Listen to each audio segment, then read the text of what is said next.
Hi there. So this is a quick video on how to set up a Facebook pixel on your website. So hopefully by this point you've signed up to the Facebook business portal and you've created yourself an ad account. So once you've done that, you need to go to something called, it should be called Events Manager, which is here. And once that loads up, you'll need to click on Create New Pixel, which is here. So it says Get Started. So track website activities, which is what we want. So we press Get Started. You want to name it. So for instance, this is one of our clients called Thomas and Thomas. And then we probably go to the website, which is, you want to find, obviously, get your website URL. And then you'll want to place that in there. Just take out all the extra characters. Continue.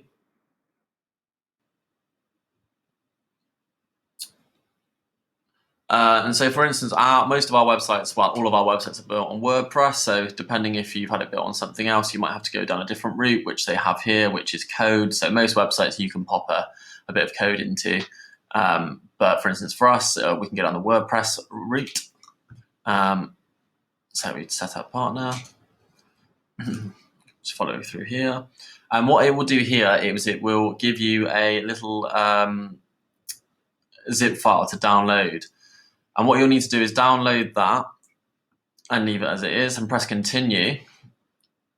And then for the setup from here, so you'll need to log into your WordPress website, assuming you've got the logins, and if not, we can give them to you.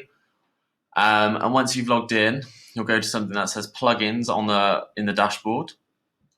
Press add new.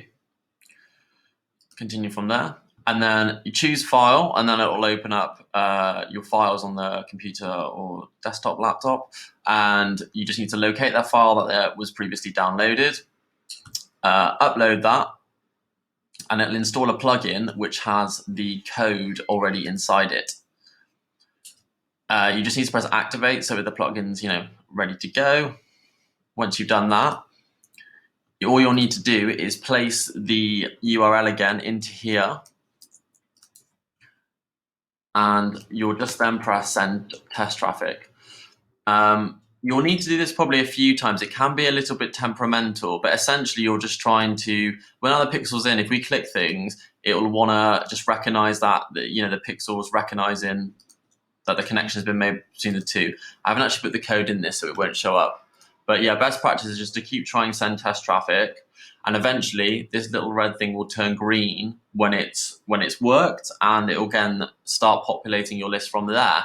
The things I can recommend with the send test traffic are doing it on an incognito browser. So once you've got the pixel in, opening it on an incognito and just pressing stuff on the website, going on to different pages. Sometimes it might take a day or two, and again, you might have to retry it a day later. But eventually it will click through. But if you've got any issues, just let our team know, and hopefully we can give you a hand with that. However, we would obviously need access to your account to do that. So yeah, that's how it works. And from that, you'll start populating list. And if you choose to, you can start retargeting customers that have landed, or potential customers that have landed on your website.